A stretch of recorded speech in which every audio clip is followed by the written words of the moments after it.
Hello बच्चों, I am your English teacher. Today we are going to study subject English chapter 10. Name is polite manners. यानी कि हम में कैसे manners होने चाहिए, विनम्रता होना चाहिए हमें, उस तरह की मैनर्स, हम्बल होना चाहिए हमको, उसके बारे में बताया है. When you ask someone give you something or to do something for you or not to do something, always say.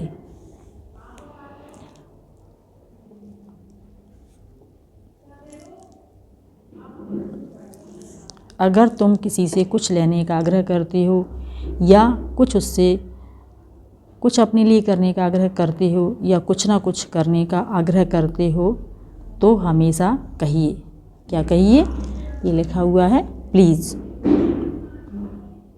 हम जब किसी से चीज़ मांगते हैं या कोई चीज़ देते हैं तो हमें किस तरह से बातचीत करना चाहिए, बातचीत के मैनर्स क्या होते हैं, क्या तरीका होता है. हमें पोलाइटली पेश आना चाहिए सभी के साथ. तो कौन सा शब्द बोलना चाहिए हमको? प्लीज़. इसके बारे में बताया है. प्लीज़ ये लिखा हुआ है PLEASE, यानी कि कृपया. जब भी कोई चीज़ मांगे तो कृपया. जैसे कि please give me your book, please bring me a glass of water, please don't disturb me, please do not smoke. यानी कि अगर तुम किसी से कहना कि मुझे किताब चाहिए तो आप क्या बोलेंगे? कृपया मुझे अपनी किताब दें, कृपया मेरे लिए एक गिलास पानी लाइए, कृपया मुझे परेशान ना करें, कृपया धूम्रपान ना करें.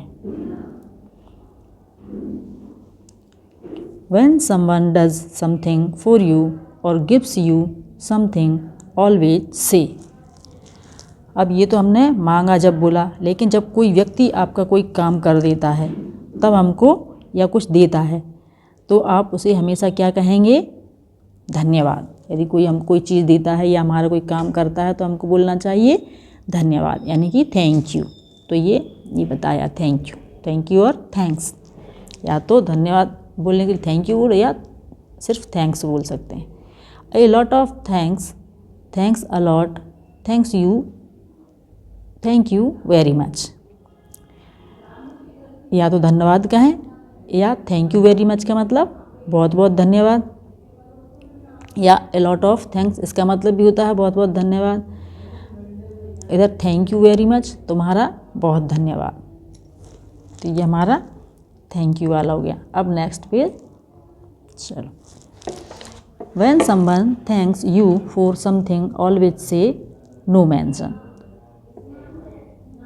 प्लीज़ वेलकम और you are welcome. It's all right. If someone says to you, may I help you please? Always say, yes please, I need your help. No thank you, it is all right. जब तुम्हें कोई किसी चीज़ के लिए आपको धन्यवाद करे तो उसे आप क्या कहेंगे? इसकी कोई ज़रूरत नहीं है. जैसे आपने कोई काम किया और कोई आपको बोलता है कि धन्यवाद, तो आप कह सकते हैं ऐसा कुछ नहीं, इसकी कोई ज़रूरत नहीं है. या स्वागत है, ये भी कह सकते हैं हम. उसने बोला थैंक यू तो आप कह सकते हैं वेलकम, यानी कि स्वागत है, आपका स्वागत है. या ठीक है कह कर संबोधित करें, यानी इट्स ऑल राइट, यानी कि ठीक है. अगर तुमसे कोई व्यक्ति कहता है क्या मैं तुम्हारी मदद कर सकता हूँ तो आप हमेशा क्या कहेंगे? जी ज़रूर. यदि आपको कोई मदद की ज़रूरत है तो आप कहेंगे जी ज़रूर, मुझे आपकी मदद की आवश्यकता है. और यदि नहीं है तो कहेंगे नहीं धन्यवाद, ठीक है.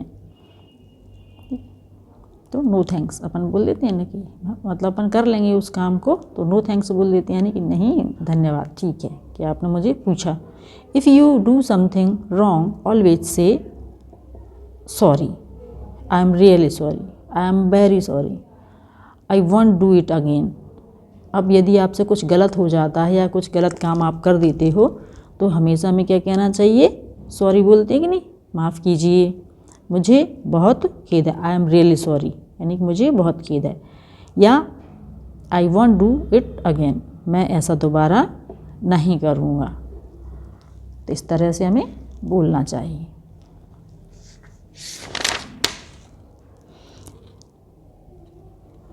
इसके बाद ये वोकैबुलरी दी हैं तो आप ये याद कर लेना।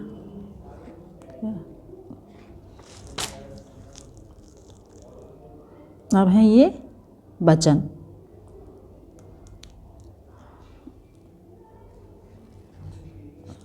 ये तो आया ही नहीं है वचन वाला।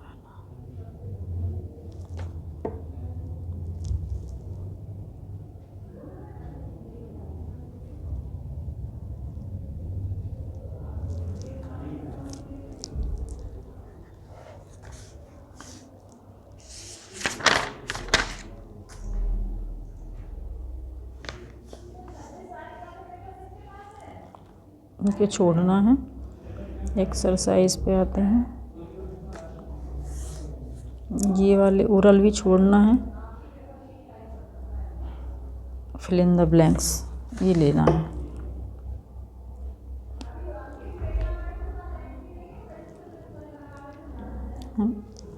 इसमें ये fill in the blanks with the words given below, ये कुछ वर्ड दिए हुए हैं, ये इनमें से हमको चुन करके और ये इनमें भरना है या फिल करना है। नंबर पहला है please give me your dash, तो यहाँ पर हम इसमें से लिखेंगे BOO के बुक, कृपया मुझे तुम्हारी पुस्तक दे दीजिए। ठीक है। सेकंड वाला है नो मेंशन प्लीज़, यानी कोई बात नहीं, ये लीजिए। ए लॉट ऑफ थैंक्स, यानी बहुत बहुत धन्यवाद, THANKS। चौथा है आई एम रियली सॉरी, मुझे बहुत खेद है, SORRY, सॉरी। नंबर 5 है I want do it again, यानी मैं ऐसा दोबारा नहीं करूँगा।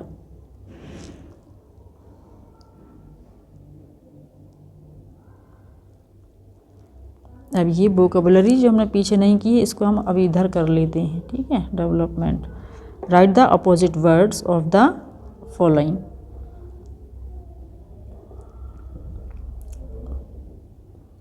क्योंकि ये दो बार दिए हुए हैं इसलिए हमने पहले वाली ऊपर छोड़ दी। अब इधर करते हैं समथिंग। समथिंग का मतलब होता है कुछ और नथिंग का मतलब होता है कुछ भी नहीं, तो ये अपोजिट है समथिंग का नथिंग।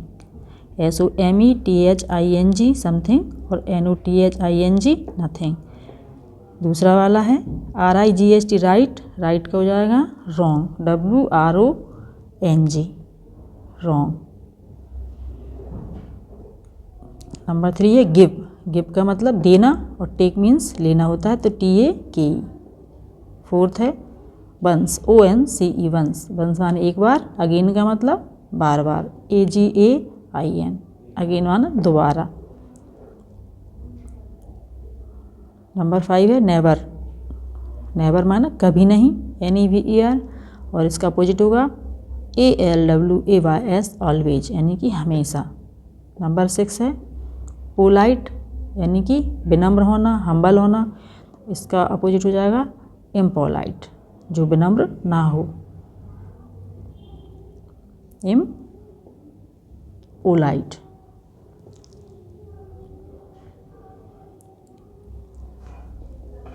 यानी कि रूखा। इम्पोलाइट का मतलब होता है रूखा। Change the number of the following word. अब इनको हम क्या करना है, नंबर चेंज करना है। जैसे कि बुक, बुक का मतलब एक किताब, हम कर देंगे बुक्स, यानी कि बहुत सारी किताबें या कई किताबें। सेकंड है थिंग, यानी कि एक वस्तु, और हम इसमें एस और जोड़ देंगे, थिंग्स हो जाएगा, यानी कि कई वस्तुएं या बहुत सी वस्तुएं, THINGS।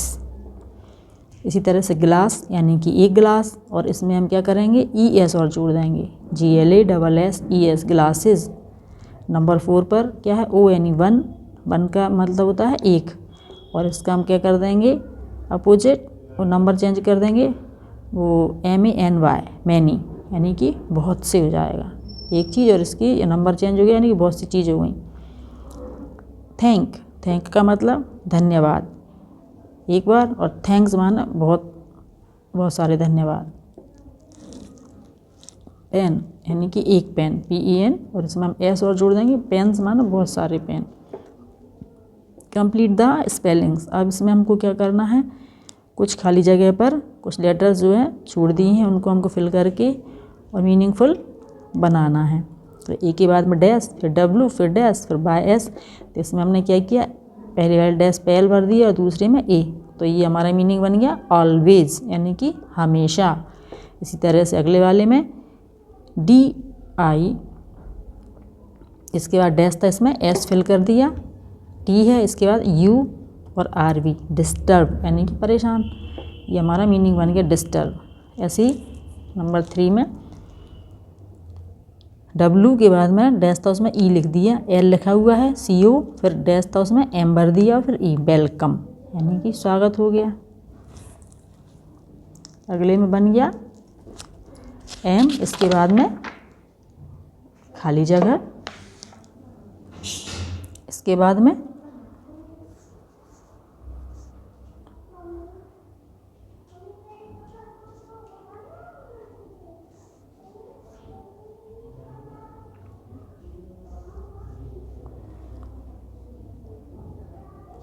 M के बाद में E फिल किया, इसके बाद N है, T के बाद में I फिल किया, इसके बाद O है, फिर N है, मेंशन। इसी तरह से नंबर 5 में P है, फिर खाली जगह में L लिखा हुआ है, इसके बाद E है, A है, फिर S फिल किया और फिर E, प्लीज़ बन गया। इसी तरह से नंबर 6 में S है, इसके बाद में खाली जगह पर हमने O फिल किया, फिर R है, एक बार फिर से R हमने फिल किया और फिर इसके बाद बाय है, सॉरी। ये हमारे मीनिंग बन गए। ठीक है,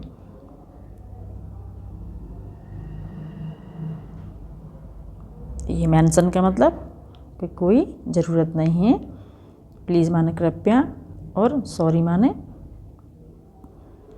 खेद है।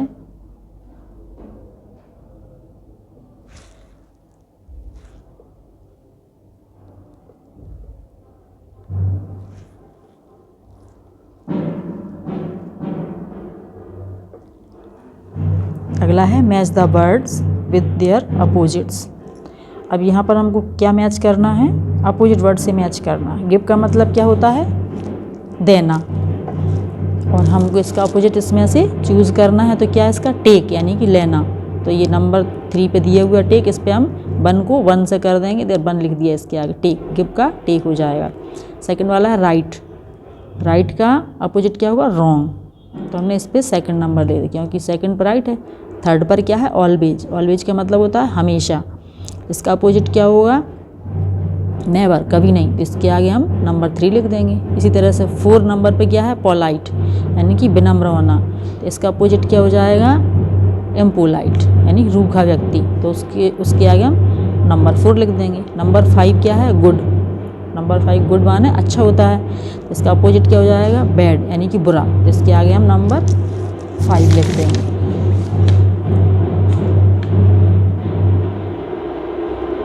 ये हमारा चैप्टर पूरा हो गया। अब आपको इसमें से क्या करना है, जो भी समझाया गया है उसको बार बार लिख करके देखना है और याद करना है। Thank you.